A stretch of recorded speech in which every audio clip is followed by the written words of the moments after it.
పై తన తేజస్సును వ్యాపింపజేసి శక్తిని నిలిపినటువంటి కేంద్రాలు కాబట్టి వీటికి అన్ని స్మారకాల కంటే కూడా అత్యంత ప్రాధాన్యత, అత్యంత శక్తిని మన ఉపాసనలో కూడా చూపించారు. దాంట్లో సౌరాష్ట్రే సోమనాథంచ శ్రీశైలే మల్లికార్జునం ఉజ్జయిన్యా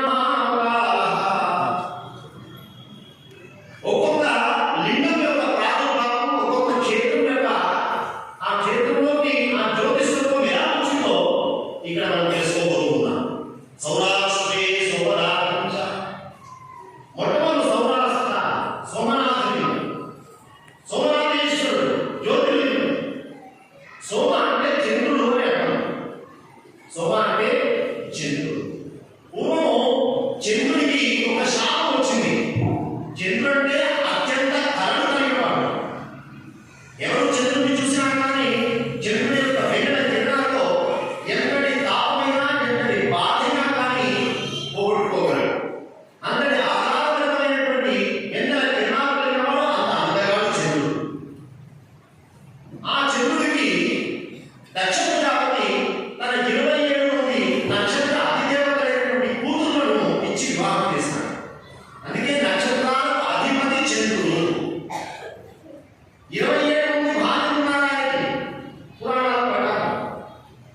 27 మందిలో కూడా ఆయన రోహిణి అంటే చాలా ప్రేమడు. అందుకే రోహిణి యుక్తమైనటువంటి చంద్రుడు ముహూర్తానికి చాలా గొప్పమైనటువంటి బలవంతుడు. ముహూర్తం చాలా బలంగా ఉంటుంది అని చెప్తారు. మిగతా నక్షత్ర దేవతలు, మిగతా కూతురులంతా కూడా తండ్రి గారి దగ్గరికి పోయి, అయ్యా వివాహం అయితే అయింది, ఏమి పోయి మేమే చేసుకున్నాం అన్నగారిని చెప్పి ఆయన మమ్మల్ని పట్టుకోవడం లేదయ్యా. పిలిచాడు అల్లుడు, ఏమయ్యా కొంచెం అందరినీ జాగ్రత్తగా చూసుకోవచ్చు కదా. మామగారు చెప్పి ఓకే అన్నాడు ఆయన. కానీ రోహిణితోనే మళ్ళీ వచ్చి కూతురులంతా కూడా కాంప్లైంట్ చేశాడు. తండ్రి ఈ పరిస్థితి పరిస్థితి ఒకసారి ఎక్కడ, రెండుసార్లు ఎక్కడ, మూడోసారి అన్నగారు చెప్పి మా పిల్లలంతా ఎండబడ్డారు, అందుకిచ్చి పెళ్లి చేసినాను. నీ అందం విహీనమైపోగా, నీ సుందరము క్షయమైపోగా. క్షయం అంటే నాశనము, తగ్గిపోవడం. చంద్రుడు యొక్క కళ్ళు తగ్గిపోతూ ఉన్నాయి. చంద్రుడు కాంతి విహీనమైపోతూ ఉన్నాడు. బాగా ఆలోచిస్తే ఇక చంద్రుడు కనుమరుగయ్యే పరిస్థితి వచ్చింది. కళ్ళన్నీ తగ్గిపోతూ ఉన్నాయి. చంద్ర కళ్ళు లేకుంటే సముద్రం యొక్క గమనం కావచ్చు. చంద్ర కళ్ళు లేకుంటే ఓషధులలో ఓషధి స్వభావం కావచ్చు. చంద్ర కళ్ళు లేకుంటే తిథుల లెక్క కావచ్చు. కాలనిర్ణయంలో తిథుల యొక్క లెక్క కావచ్చు. చాలా పెద్ద దెబ్బ ఏర్పడుతుంది. చంద్రుడు కళ్ళన్నీ తగ్గిపోతున్నాయి.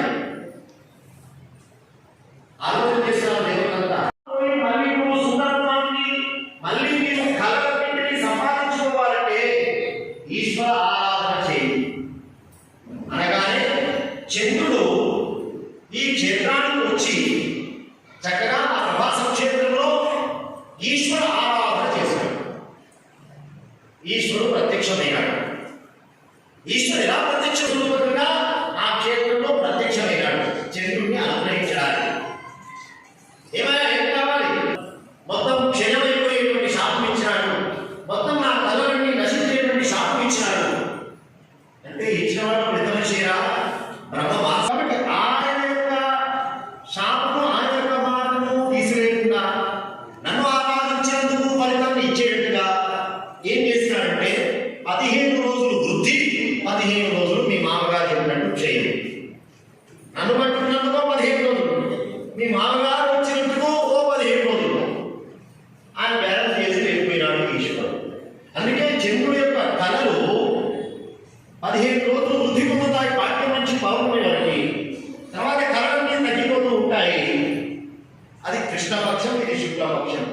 అట్లా కాలంలో మార్పు ఏర్పడ్డది. చంద్రుడి యొక్క క్షయ వ్యాధిని పోగొట్టినటువంటి క్షేత్రం. అంతేకాదు చంద్రుడు ఒక దోషం చేసి ఉన్నాడు. గురువు యొక్క భార్యను కూడా కొంత మోహించి ఉన్నవాడు. ఆ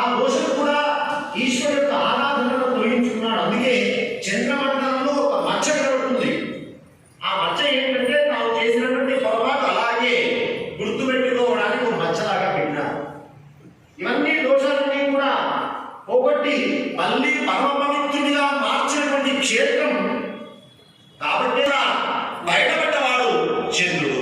కాబట్టి సోమనాథ క్షేత్రం యొక్క దర్శనం అనేది చేస్తాం. సమస్తమైనటువంటి పాపాలు రోగాస్సర్వే క్షయాధ్యాశ్చ యాసాధ్యా ఏ భవంతి వై తే సర్వే చ క్షయం యాంతి షణ్మాసం స్నానమాత్రతః. 6 మాసాలు ఎవరైతే సోమనాథేశ్వరుడికి చక్కగా శరీరంలో ఉన్నటువంటి సమస్తమైనటువంటి వ్యాధులు ఎంత విపరీతమే స్వర్గమే చేరుతాడు. అలాంటి అద్భుతమైనటువంటి వార్ష జ్యోతిర్లింగాల్లో గొప్ప క్షేత్రం సోమనాథేశ్వరుడు. సోమాశ్రీ సోమనాథలింగ. ఇక రెండవది శ్రీశైలే మల్లికార్జునం. శ్రీశైల క్షేత్రం మల్లికార్జున క్షేత్రం మన ప్రాంతంలో ఉన్నటువంటి అద్భుతమైనటువంటి క్షేత్రం, మహామహిమాన్వితమైనటువంటి క్షేత్రం. ఈ ద్వాదశ జ్యోతిర్లింగాల్లో అమ్మవారి యొక్క శక్తితో కూడినటువంటి జ్యోతిర్లింగ క్షేత్రాలు ఉన్నాయి. అమ్మ శరీరము, సతీదేవి యొక్క శరీరము సుదర్శనం యొక్క చక్రం యొక్క ఒలిపిడితోటి ఆ శక్తి 18 స్థానాల్లో పడినట్టుగా లోకంలో చక్కగా వైభవంగా పూజలు అందుకుంటూ ఉన్నాయి. జ్యోతిర్లింగము అష్టాదశ శక్తిపీఠము అంటే అమ్మ అయ్యేట శక్తి రెండు కలిసినటువంటి కేంద్రాలు చాలా అరుదుమైనవి.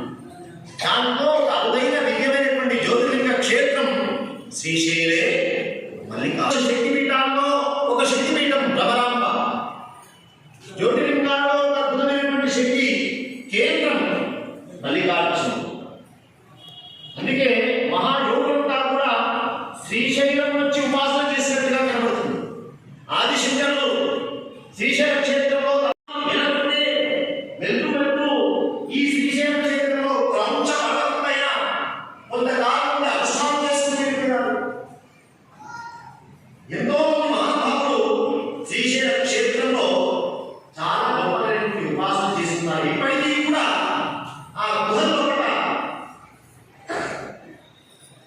ఆ తీరంలో కూడా కృష్ణా తీరంలో కూడా అరణ్యంలో కూడా అనేక మంది మహర్షులు వృత్తంగా సంచరిస్తున్నారు. శ్రీశైలం అద్భుతమైన ఉపాసనా భూమి. ఆ శ్రీశైలంలో కూడా మల్లికార్జునుగా ఈశ్వరుడు ఆవిర్భవించారు జ్యోతిస్వరూపుడుగా.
అవన్నీ కూడా ఇప్పుడు దాదాపు 15,000 సంవత్సరాలు. చాలా అద్భుతంగా ఇక్కడ ఈ రాజ్యంలో కూతురు పెట్టుకుని పెంచుకున్నది తల్లి. 16 సంవత్సరాల తర్వాత శత్రురాజుని ఓడించి చంద్రగుప్తుడైనటువంటి మహారాజు వచ్చి చూసేసరికి, రాజ్యాన్ని వచ్చి చూసేసరికి అమ్మాయి పెరిగి పెద్దలేదు కదా. ఎప్పుడో చిన్నప్పుడు పేరు పెట్టినటువంటి సమయంలో పెట్టిపోయినాడు. ఆ అమ్మాయి చూడగానే ఆవిడ లీనమవుతున్నటువంటి సమయంలో ఈ క్షేత్రంలో నేను శాశ్వతంగా ఉన్నానని చెప్పినట్టుగా అక్కడి స్థలం కనబడుతుంది. అందుకే మల్లికార్జున స్వామి అని ఆ స్వామికి పేరు చెప్పినారు. ధనదాన్య సముద్దిష్ట ప్రతిష్టాలోక్యమేత అభీష్ట ప్రసిద్ధిష్ట జాయతే నామ సంశయ జ్యోతిర్లింగం ద్వితీయం చ ప్రోక్తం మల్లిక సంగీతం దర్శనాత్ సర్వసుందరం కథితం లోకహేయం. పెద్దలు చాలా గొప్పనైనటువంటి మహిమ చూపించారు శ్రీశైలం క్షేత్రానికి. శ్రీశైల శిఖరం పుష్ప పునర్జన్మాలించింది. శ్రీశైలం యొక్క గోపురం శిఖరం చూస్తే చాలు మళ్ళీ వాడికి జన్మ ఉండదు అని చెప్పి అంత గొప్పనైనటువంటి క్షేత్ర మహాత్మ కలిగింది శ్రీశైలం క్షేత్రం. ఎవరైతే శ్రీశైలం క్షేత్రంలో ఉన్నటువంటి మల్లికార్జున స్వామి యొక్క దివ్యమైనటువంటి అర్చన చేస్తారో ధనధాన్య సమృద్ధిష్ట ప్రతిష్ట ఆరోగ్యమే గజ. ధనము, ధాన్యము, ఆరోగ్యము, ప్రతిష్ట, గౌరవం ఇవన్నీ కూడా మల్లికార్జున యొక్క దివ్యమైనటువంటి అనుగ్రహం వల్ల కలుగుతుంది అన్నారు. ఇక మూడవది ఉజ్జయిన్యాం మహాకాళేశ్వరుడు. ఉజ్జయిని క్షేత్రానికి అనేక పేర్లు ఉన్నాయి. కూర్చని అనే పేరు, పద్మావతి అనే పేరు, అవంతిక అనే పేరు. అలాగే ఉజ్జయిని అంటే ఈ ఉజ్జయిని అనే పేరు చరిత్రలో ఎలా వచ్చిందంటే పూర్వం అవంతిక అనే పేరు ఉంది. ఆ పట్టణానికి అవంతిక అనేటువంటి రూపకంగా అమ్మవారు ఒక్కొక్క ఊరిలో గ్రామ దేవత ఒక్కొక్క శక్తి స్వరూపం ఉంటుంది కదా. అలాగే అవంతిక రూపంలో అక్కడ రక్షిస్తున్నది కాబట్టి ఆ పట్టణానికి అవంతిక అని పేరు. అమ్మ యొక్క శక్తి, అయ్యవారి యొక్క జ్యోతిర్లింగం రెండు కలిసినటువంటిది. శివశక్తులు కలిసినటువంటి క్షేత్రాలు చాలా అరుదుగా చెప్పుకున్నాను కదా. దాంట్లో ఉజ్జయిని మహాకాళేశ్వరుడు, మహాకాళి ఇది కూడా శక్తి క్షేత్రం, జ్యోతిర్లింగ క్షేత్రం, అద్భుతమైనటువంటి క్షేత్రం. మంత్ర ఉపాసనకి కానీ, తంత్ర ఉపాసనకి కానీ, విద్యలకు కానీ అఖండమైనటువంటి నిలయం నాటి నుంచి నేటికి. చాలా మంది గొప్పలైనటువంటి పండితులకు నిలయం ఉజ్జయిని. తరతరాలుగా, యుగయుగాలుగా ద్వాపరయుగంలో శ్రీకృష్ణ పరమాత్మ శాంతిపని మహర్షి దగ్గర విద్యాభ్యాసం చేసి ఉన్నాడు. శాంతిపని ఆశ్రమం ఉజ్జయిని. పూర్వం నుంచి అఖండమైనటువంటి విద్యా నిలయంగా భాషిస్తున్నది ఉజ్జయిని క్షేత్రం. ఈ ఉజ్జయిని అనే పేరుగా వచ్చింది అన్నారు. సుధర్మైనటువంటి మహారాజు కాలక్రమంలో ఆయన జైన సంప్రదాయాన్ని తీసుకుని జైన సంప్రదాయంలో ఉన్నటువంటి అతన్ని ఆదిశంకరుడు వెళ్ళి మళ్ళీ ఈ మార్గంలోకి సనాతన వేద మార్గంలోకి తీసుకొచ్చారు. అందుకే ముందు జైని. అక్కడ జైన మతస్థుడిగా నిలబడి ఉన్నటువంటి ఆ సంప్రదాయాన్ని కొనసాగిస్తున్నటువంటి అతని ద్వారానే మళ్ళీ సనాతన వేద సంస్కృతిని నిలబెట్టినాడు. కాబట్టి దానికి అవంతికకు ఉజ్జయిని అనే పేరు వచ్చింది అని చెప్పి చరిత్రలో చెబుతూ ఉన్నారు. మనం కూడా రాను అదే పేరుగా మనం పిలుస్తూ ఉన్నాం. అక్కడ వెలిసినటువంటి ఈశ్వర తత్వం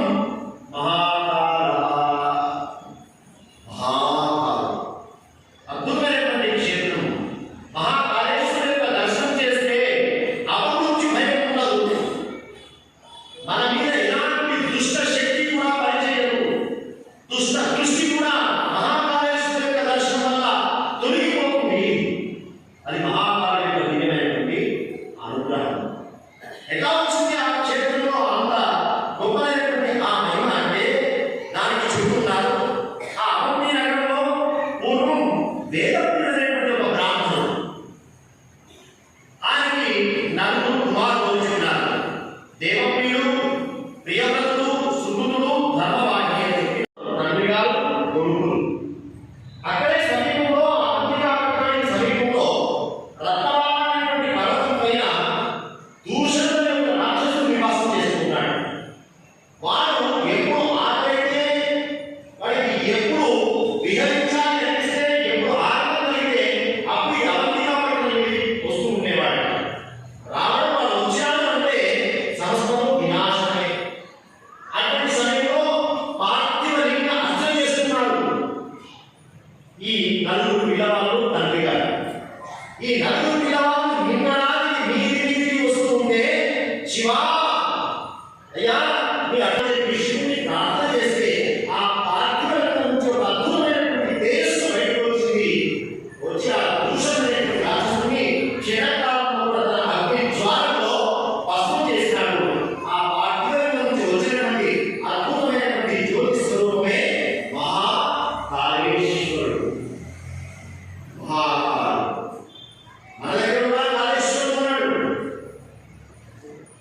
ఇది యమధర్మరాజు సృష్టించినటువంటి మనకు ఒకానొక నాడు గోదావరి కనిపించిందట. గంగా గోదావరి మాట్లాడుకుంటూ ఇద్దరు నదిమతులు కదా. ఎందుకంటే ఏ గొప్ప అన్నది గంగా, ఏ గొప్ప అన్నది నీ ప్రవాహం నా ప్రవాహం. గోదావరి పుష్కరాలు వచ్చిందనే కారణం వస్తుందని కథలో నేను శివుడి వచ్చాను. ఏమిటి నీ గొప్ప అన్నది. నీ దగ్గర గొప్పదైనటువంటి శివాలయం ఉందా? ఎందుకు నా దగ్గర శివాలయం ఉన్నాయి కదా. శివుడి యొక్క అర్థం చేస్తే మళ్ళీ జన్మ నాకు మోక్షం వస్తుంది అనేటువంటి కాశీ పట్టణ నాయకుడు చేతులు ప్రదర్శిస్తున్నా. ఎవరు? గంగా. అవును కదా. అలాంటి ముక్తి ప్రదాయమైనటువంటి అప్పుడు ఈశ్వరుడు ప్రత్యక్షమైనాడు. అయ్యా గంగానదిలో విశ్రాంతిగా ఉండి కాశ్యాన్ని మరణాంతి మరణిస్తే మోక్షిస్తాను కదా. అలాంటి క్షేత్రం నాకు కూడా కావాలి అంటే తదాస్తు ఉన్నాడు. ఇక్కడే ఉంటాను అన్నాడు. అట్లా వచ్చిన వాడే ముక్తి ఈశ్వరుడు, ముక్తేశ్వరుడు. శివుడు వచ్చి ఉన్నాడు. యమధర్మరాజు ఎప్పుడు పెట్టుకొని ఉన్నది. అలాగే పాపాలు చేసిన వాళ్ళలో ఉంటున్నారు. హాయిగా సెట్ అయిపోయింది. ఏం చేయాలి అంటే ముక్తీశ్వరుడి దర్శనం చేస్తే కాదు ముక్తి కలుగుతున్నది. యమధర్మరాజు ఆలోచించారు. ఈశ్వర మరి నీవు పెట్టినటువంటి నియమం కదా, మరి నా పరిస్థితి ఏంటయ్యా అన్నాడు. అని చెప్పి యమధర్మరాజు కూడా అదే ప్రాంతానికి వచ్చి ఒక లింగాన్ని ప్రతిష్ఠ చేసినాడు. తపస్సు చేసి అన్నాడు, యముడి యొక్క లింగాన్ని ఉండదో ఎవరైతే దర్శనం చేసి తర్వాత ముక్తీశ్వరుడు దగ్గరికి వస్తారో వాటి మాత్రమే. అందుకే ఒకే ప్రాణాంతరం మీద యమధర్మరాజు గారు ప్రతిష్ఠించినటువంటి లింగము, అలాగే గోదావరి మాతను అనుగ్రహించడానికి ముక్తిపదంగా వచ్చినటువంటి ఈశ్వరుడు ఒకే ప్రాణాంతరం మీద ఉన్నటువంటి ఏకైక క్షేత్రం మన ప్రాంతంలో ఉన్నది. అదే కాళేశ్వర క్షేత్రం, ముక్తేశ్వర క్షేత్రం. ఆయన కాళేశ్వరుడే. ఇక్కడ ఒక అద్భుతమైనటువంటి జ్యోతిర్లింగ స్వరూపంగా భాసిస్తున్నటువంటి మహాకాళేశ్వరుడు ఉన్నాడు ఆయన. ఇది ఒక కారణం. ఆ బ్రాహ్మణ పిల్లవాళ్ళను మృత్యు నుంచి కాపాడడానికి జ్యోతి స్వరూపంగా వచ్చినటువంటి ఈశ్వర స్వరూపం. ఇంకొకటి ఉన్నది కథ ఉజ్జయినిలో జరిగింది, ఆ అవంకాపట్నంలో జరిగింది. పూర్వం చంద్రశేఖరుడు మహారాజు, ఆయనకి మణిమంతుడు అని చెప్పి ఒక మహాయోగి దర్శనం కలిగింది. నమస్కారం చేసినాడు. చేయగానే ఆయన ఒక మణి ఇచ్చాడు. ఈ మణి చింతామణి పేరు. ఈ మణితో నువ్వు ఏ వస్తువు ప్రారంభించినా ఆ వస్తువు బంగారం అయిపోతుంది. అలాంటి అద్భుతమైన శక్తివంతమైనటువంటి మణి కావాలి అని చెప్పి ఆ మణిని ఈ చంద్రసేన మహారాజు గారికి ఇచ్చాడు. ఆ మహాయోగి, నేను తపస్సులో సంపాదించుకున్నానయ్యా, నాకెందుకు ఈ బంగారం కాబట్టి నీకు ఇస్తున్నాను అన్నాడు. ఆయన ఏ వస్తువు ప్రారంభించినా కానీ అది బంగారం అయిపోతున్నాడు. ఎంత గొప్పది. ఏ వస్తువు తాగించా బంగారం అంటే అట్లాంటి వస్తువులు దొరికితే చంద్రసేన మహారాజు గారి రాజ్యంలో వైభవానికి లోటు లేదు. మొత్తం ప్రపంచంలో వ్యాపించిపోయింది అంతే.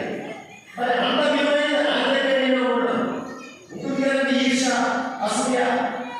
కాబట్టి ఎలాగైనా మనం ఆ మనిని ఎత్తుకుని రావాలి అని చెప్పి ఒక రాజు పక్కన ఉండే ఒక రాజ్యం వాడి వల్ల ఈ చంద్రసేన మహారాజు గారిని కొట్టడం ఆయన వల్ల కాదు. అందుకోసం వాడున్నాడు మొత్తం చుట్టుపక్కల రాజాన్ని కనుక్కొని ఒకవేళ మహారాజు ఓడించిన తర్వాత మని ఎంత వస్తే నేను రోజు మీ ఇంట్లో, నేను మా ఇంట్లో, ఇట్లా వీళ్ళు చేసి నమ్మకాన్ని మొత్తానికి చంద్రసేన మహారాజు పైన మూకుమ్మడిగా ఒకేసారి దాడి చేయడానికి వచ్చారు. ఒకేసారి అనుకోకుండా రాజ్యం మీద దాడి చేయడానికి వస్తే ఏ మహారాజైనా అందుకోసం మొత్తం కోటంతా కోట ద్వారాన్ని మూసేయించినాడు. లోపలికి రాకుండా ఏం చేయాలి అర్థం కాలేదు. లోపల తన అంతఃపురం లోపల అఖండమైనటువంటి శివార్పణ చేసేవాడు ఆయన. ప్రజలందరినీ కూడా శివార్పణ చేయండి, శివభక్తుడు ఆయన, శివార్పణ చేయండి, భగవంతుని ప్రమాదం నుంచి మనం బయటపడాలంటే, మన రాజ్యం చెరువుగా ఉండాలంటే అని ప్రకటన చేసినాడు. తాను కూడా చక్కగా ప్రతిరోజు శుభార్పణ చేసుకున్నాడు. ప్రజలందరినీ కూడా తాను చేసేటువంటి శుభార్పణ ఆపరేటెడ్గా చేసుకున్నాడు. ప్రజలందరూ కూడా ప్రతిరోజు తమ పిల్లలతో సహా మహాభారతాలు చేసేటువంటి ఆ శుభ అర్చన చూడడానికి వచ్చేవాళ్ళంట. దాంట్లో ఒక గోప పిల్లవాడు, గోపాలుడు, శ్రీకరుడు అని పేరు ఆయన అబ్బాయి పేరు. వాళ్ళ అమ్మతో పాటు ఆయన కూడా మహాభారతాలు చేస్తున్నటువంటి ఆ శివ పూజలు చూసుకుంటేవాడు పిల్లవాడు. ఆ వేళ పిల్లవాడు మహాభారత చక్రాలు పుష్పాలు పెట్టడం, అభిషేకం చేయడం ఇదంతా చూసి పిల్లవాడికి కూడా మహాభారతాలుగా మనం కూడా చేయాలా అనుకుని ఇంటికి పోయిన తర్వాత కొన్ని పెంకు ఉంటాయి కదా, ఆ పెంకు రాళ్ళు చిన్న చిన్నవి చేసి ఒక లింగంగా తయారు చేసుకుని ఇంటి చుట్టూ ఉండే పూలన్నీ తీసుకొచ్చి ఆ పూలతోటి మహారాజు చేసినట్టుగా తాను భావన చేస్తూ ఒక్కొక్క పుష్పం పెడుతూ పూజ చేస్తుండేవాడు ప్రతిరోజు. ఒకరోజు తల్లి, అబ్బాయి భోజనం పండించాను, రారా భోజనం రారా, ఇంకా శివాలను పూర్తిగా చెప్పేవాడు. ఇంకా చక్కగా అంటే ఆనందంతో చేస్తున్నాడు. ఎప్పుడు కానీ పూజ ఏదో బలవంతంగా ఏదో చేయాలి కాబట్టి అనే ఉద్దేశంగా పూజలు చేయదు. ప్రేమతో చేయాలి, భక్తితో చేయాలి, ఆనందంతో చేయాలి. పిల్లవాడైనప్పటికీ కూడా ఆ ఆనందంతో ఉన్నాడు. చక్కగా శివాయ నమః ఒక పుష్పం పెట్టుకున్నాడు. ఇతర టైం తీసుకున్నది తల్లి తొందరగా పని చేసుకోవాలి, ఇంకా మిగతా పనులు చేసుకోవాలి. పిల్లవాడిని అన్నం పెట్టేసుకో పని అయిపోతుంది, వాడికి టైం అన్నం పెట్టాలి, సమయం అయిపోతున్నది. పిల్లవాడికి పిలిచింది రావడం లేదు. వీడు ఈ లింగం పెట్టుకొని పూజ చేస్తున్నాడు. వీడికి అదే ధ్యాస. ఆ లింగం నుంచి దూరం చేస్తే తప్ప వీడు బయటికి రాడా అనుకొని ఆ తల్లి వచ్చి ఒక్కసారి ఆ లింగాన్ని తన చేతితో ఇంకో వీడు రాజు తయారు చేస్తాడు కదా, ఆ లింగాన్ని అన్నారు. వీడు కూర్చున్నాడు. అప్పుడే కోట వారాలు వదిలేపోయాయి. మొత్తం చుట్టూ ముక్కుమడిగా దాచేద్దామనుకున్న రాజన్న ఒక్కసారి లోపలికి ప్రవేశించాడు. ఎప్పుడైతే ఆ తల్లి ఆ రూపము ఇట్లా ఒక్కసారి ఎంతో అక్కడి నుంచి అద్భుతమైనటువంటి తేజోరూపంగా పరమేశ్వరుడు వచ్చాడు. చుట్టూ చూసేటువంటి అప్పుడే కోట నుంచి ప్రవేశం చేస్తున్నటువంటి శత్రువాదులు కూడా అడగలిగినారు. వాళ్ళు ప్రవేశించారు, స్వామి ప్రత్యక్షం కావాలి. ఆ జ్యోతి స్వరూపాన్ని చూసి తట్టుకోలేక కొంతమంది మూర్ఛపోయారు, కొంతమంది పారిపోయారు. మొత్తానికి శత్రువులంతా కూడా ఇక మళ్ళీ చంద్రసేన మహారాజు రాజ్యంలో అడుగు పెట్టకూడదా, అది ఈశ్వర చైతన్యంతో కూడినటువంటి ప్రాంతం, మన వల్ల కాదు ఆ ప్రాంతాన్ని ఆక్రమించుకోవడం అని చెప్పి ఆ రోజు నుంచి చంద్రసేన మహారాజు గారి పైన దాడి చేయడం కాదు, ఆయన సరెండర్గా సామంతరాజుగా మారిపోయింది.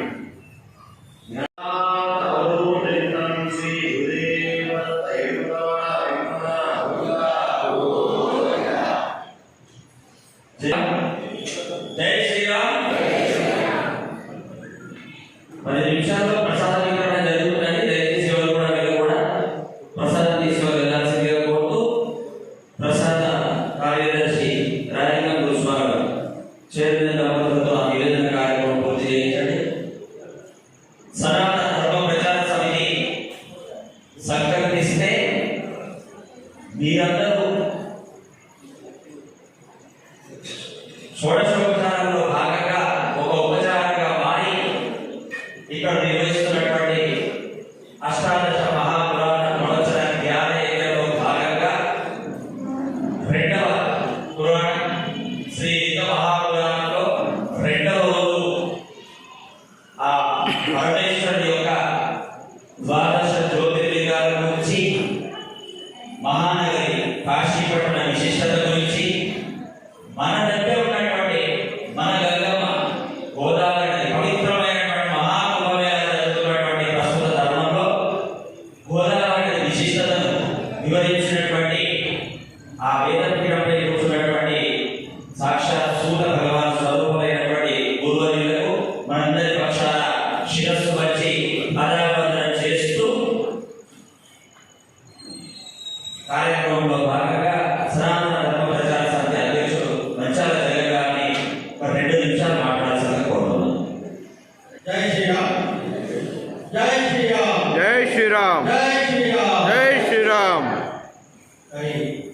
పరమ పవిత్రమైన కోరుట్ల పట్టణంలో శ్రీ వాసవి పరమేశ్వరి అమ్మవారి దేవాలయ ప్రాంగణంలో సనాతన ప్రజాసమితి ఆధ్వర్యంలో సంకల్పించినటువంటి అష్టాదశ పురాణ ప్రవచన జ్ఞానేంద్రుల భాగంగా రెండవ పురాణంగా శివరాత్రి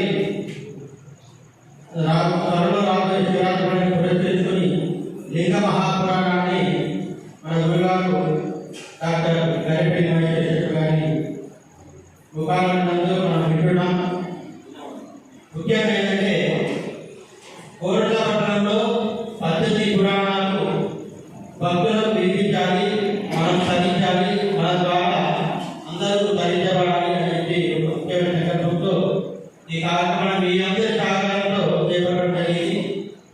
ఈరోజు మన కోరుట్ల పట్టణంలో నిర్వహించినటువంటి ఈ కార్యక్రమాన్ని ఈ హాల్లో కాకుండా ఇంతమంది చేశారు. తీర్థయాత్ర ఛానల్ ద్వారా కానీ ఈ రవీంద్ర భక్తి ఛానల్ ద్వారా కానీ సుమారు 6,000 మంది పైన భక్తులు బయట వీక్షిస్తున్నారు. మనతో పాటు ప్రపంచంలో ఎక్కడెక్కడో ఉన్న వాళ్ళు కూడా ఈ ఛానల్ ద్వారా వీక్షిస్తున్నారు.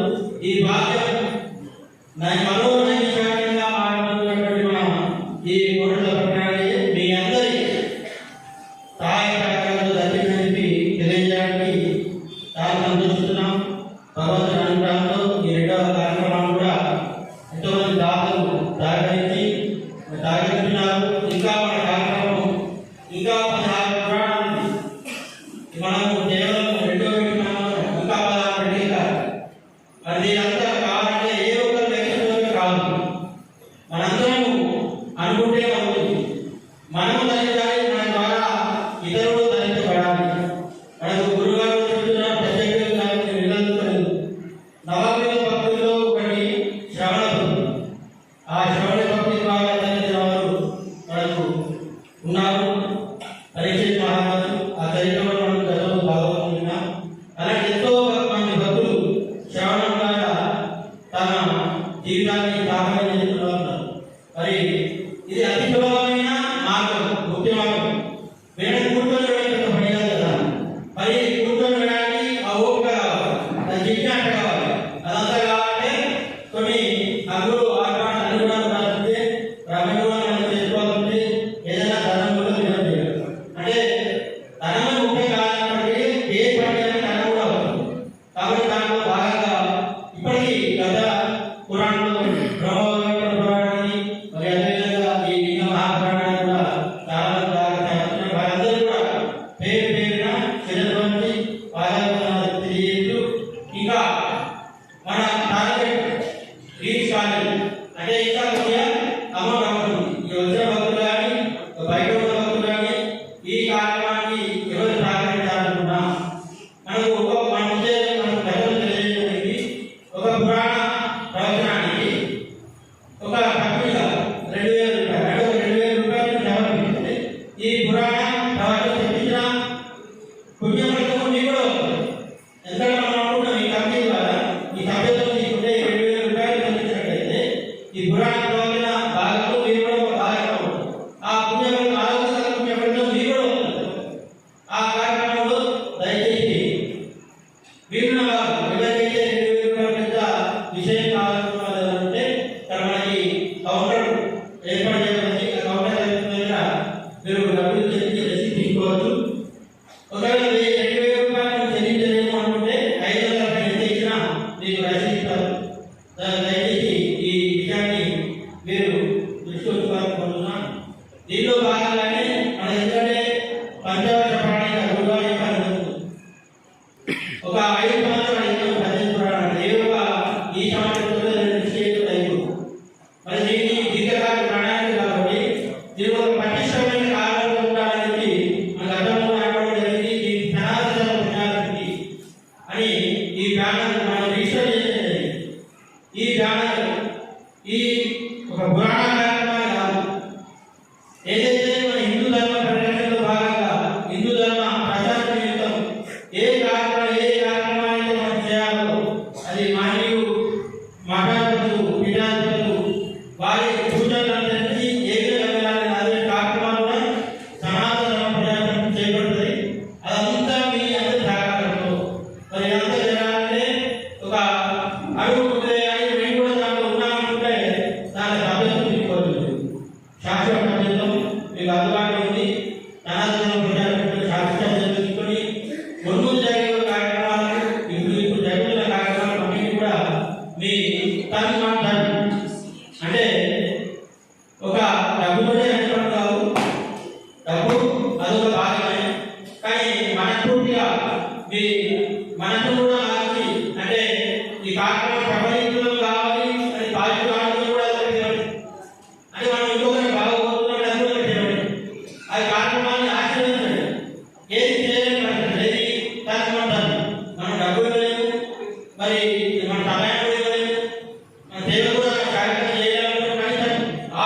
శృంగేరి ఆస్థాన పీఠ పౌరాణికులు ఇంత గతంలో ఎన్నో పురాణ పురాణాలు చేసినటువంటి మీ అభివృద్ధి మనకు ఈ 18 పురాణాలు చెప్పడానికి అంగీకరించి